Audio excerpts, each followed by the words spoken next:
दुर्गा नदी के किनारे बसा एक गांव फूलपुर। गांव में कुछ 100-150 लोग रहते थे। अंजलि, जो कि पास ही के जिले में रहती थी और 12वीं पास कर चुकी थी, उसके पिताजी ने बेटी को जल्दी विदा करने के लिए उसकी शादी फूलपुर गांव के मुकेश से करवा दी थी। मुकेश कभी स्कूल नहीं गया था और इस कारण वो पढ़ा लिखा नहीं था और बाकी गांव वालों की हालत भी मुकेश जैसी ही थी। मुकेश के घर में उसके माता पिता भी रहते थे। सासू माँ, मैं बाहर मंदिर तक जा रही हूँ, आधे घंटे में आ जाऊंगी। अरे अभी कहीं जाने की जरूरत नहीं है, चुपचाप जाके रसोई में रात के खाने की तैयारी करो। और ये घूंघट क्यों हटा लिया है तुमने? क्या पता नहीं कि इस गांव में औरतें बिना घूंघट के नहीं रहती। रात में अंजलि छत पर जाकर अपनी मम्मी से बात कर रही होती है। तभी गांव की 3-4 औरतें उसे देख लेती है और दरवाजे पर आकर उसकी सास से शिकायत करने लगती है। और क्या हुआ? अरे छत पे तो देखो, आपकी बहू मटक मटक के किसी से फोन पर बात कर रही है। दिन भर फोन पे लगी रहती है। अरे कल तो मंदिर के पास वो क्या कहते हैं, सेल्फी ले रही थी।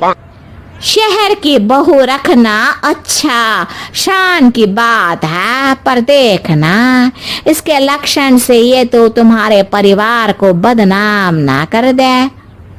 ये पहली बार नहीं था जब सास से गांव के लोगों ने अंजलि की बुराई या शिकायत नहीं की हो। अब तो ये रोज की बात थी। अंजलि ये सब सुन लेती है। जब वो नीचे जाती है तो मुकेश भी वहां आ जाता है। सास कहती है, बेटा, लोग घर आकर शिकायत करने लगे हैं बहू के कामों की। देख लो, पति हो, संयम से रखो इसे। माँ जी, मैं तो अपनी माँ से बात कर रही थी क्योंकि यहाँ कोई बात करने लायक ही नहीं है और अब मैं माँ के पास ही रहूंगी। वहाँ क्या रहना, वहाँ बाहर के लोग तो ठीक है पर घर के लोग भी इज्जत ना दे सके। अरे नहीं नहीं अंजलि, ऐसा नहीं है, धीरे धीरे सब ठीक हो जाएगा, तुम फिक्र ना करो। अरे बस कुछ बोलना ही नहीं है, सर पे चढ़ा रखा है बहू को। सास मुकेश की नरम बात सुन के वहां से मुंह चढ़ाकर चली जाती है। मैं तो कहती हूँ हम दोनों शहर चले जाते हैं। मैं पढ़ी लिखी हूँ, मुझे वहाँ नौकरी भी मिल जाएगी और थोड़े दिनों में आप भी वहाँ कुछ काम ढूंढ लेना। अरे नहीं नहीं अंजलि, हम यहाँ ना गांव का खेत, माँ पिताजी को छोड़कर शहर नहीं जा सकते। माँ पिताजी को कैसा लगेगा और गांव वाले क्या सोचेंगे?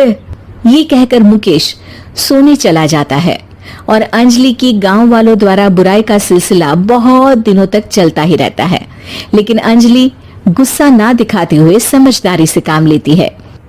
बारिश का मौसम चालू हो जाता है। जोरदार बारिश से पूरे गांव में हाहाकार मच जाता है।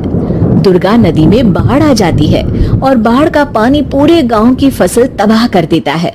फसल की ये हालत देखकर गांव वाले निराश हो जाते हैं और बात तो यहाँ तक पहुँच जाती है कि कुछ लोग तो अंजलि को इस सब का दोषी ठहरा देते हैं। अरे पूरी फसल तबाह हो गई, पता नहीं किसकी नजर लग गई है।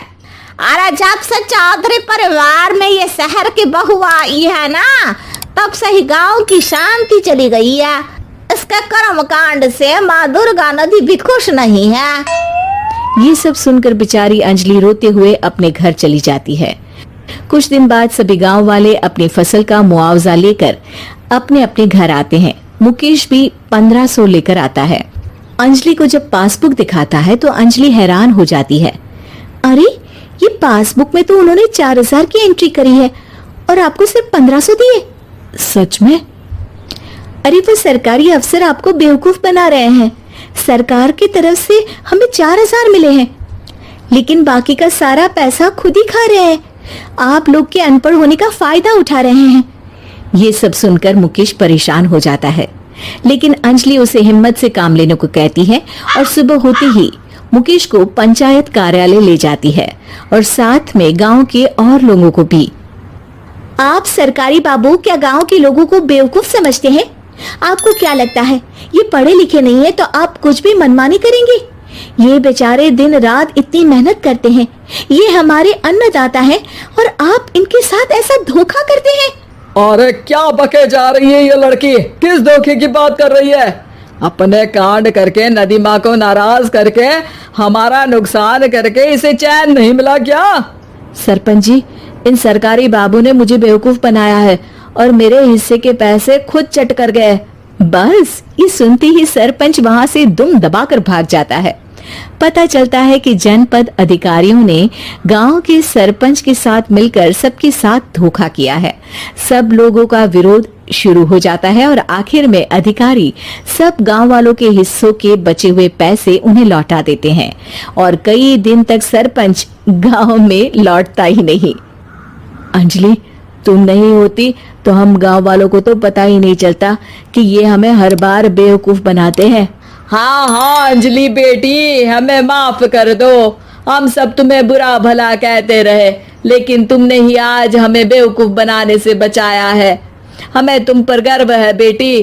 अब समझ आया कि सरपंच तुमसे नहीं, तुम्हारे पढ़े लिखे होने से नफरत करता था। क्यों ना इस बार हम अंजलि को ही सरपंच पद के लिए चुन ले? क्या कहते हो गांव वालों? पढ़ी लिखी सरपंच। बस पूरा गांव अंजलि के लिए ताली बजाता है और अंजलि की सास उसे खुशी से गले लगा लेती है। घर जमाई। विकी को हमेशा किस्मत ने उसकी मेहनत से ज्यादा दिया। पैदा हुआ एक बड़े घर में, मुंह में चांदी की चम्मच लेकर, और शादी भी की एक उससे भी बड़े घर में, सोने की चम्मच मुंह में लेकर। उसे मेहनत करने का शौक नहीं था। एक शौक था, वो भी घटिया शायरी करने का। उसकी हर बात शायराना ही होती थी। जैसे कि एक दिन, दूर से देखा तो चांद पे दाग था, दूर से देखा तो चांद पे दाग था, पास से देखा साबुन का छाग था। ठोको ताली। अरे ऐसी शायरी करोगे तो ताली तो पता नहीं, कोई तुमको ही ठोक देगा।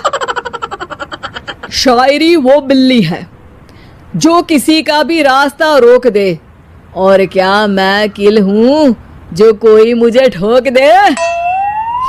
मुझे तो आपसे बात ही नहीं करनी। मैं निकला था गाड़ी लेके, लेकिन दौड़ के जा रहा हूँ। मेरी शायरी कोई नहीं सुनता, मैं घर छोड़ के जा रहा हूँ। धीरे बोलिए जी, मम्मी पापा को पता चल जाएगा तो तुमको सच में तुम्हारे मायके भेज देंगे। सस्ते साबुन से मेरी कॉलर चमकी नहीं, सच में चला जाऊंगा, मेरी बात कोई धमकी नहीं। अगर शायरी ही सुनानी है तो सुनाओ, लेकिन कोई काम धंधा भी तो करो।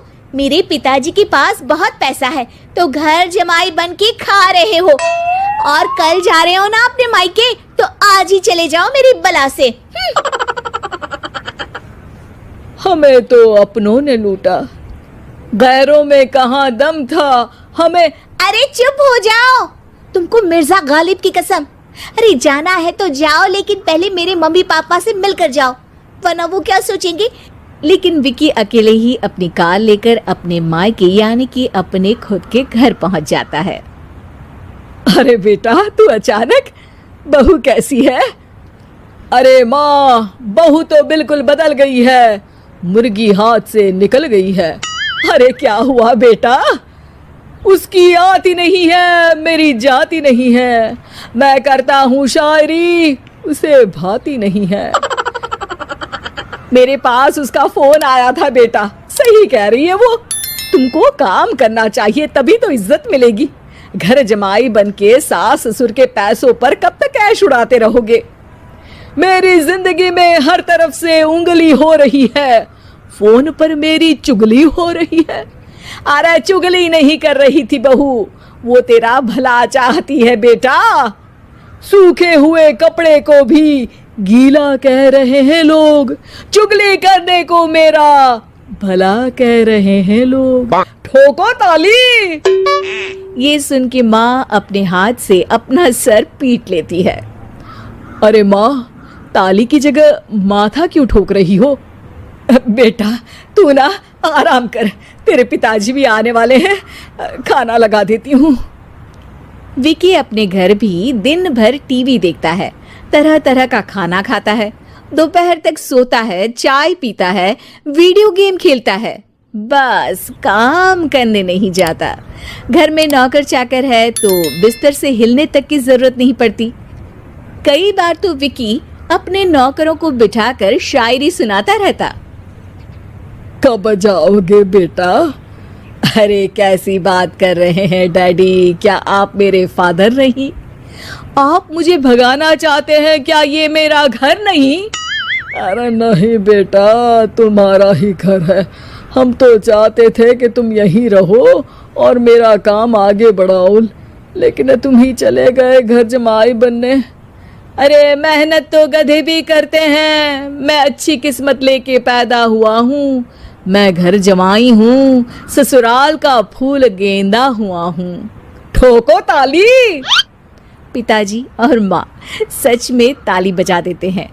ऐसा पहली बार होता है जब विकी की शायरी पर किसी ने ताली बजाई हो।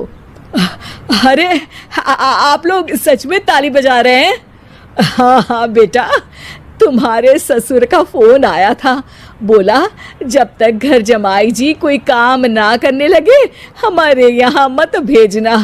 अब तू तो काम करने से रहा और तुझे रहना भी है हमारे घर में ही, करेगा भी शायरी ही, और बार बार ठोको ताली बोलेगा तो आदत डाल ही लेते हैं ताली ठोकने की।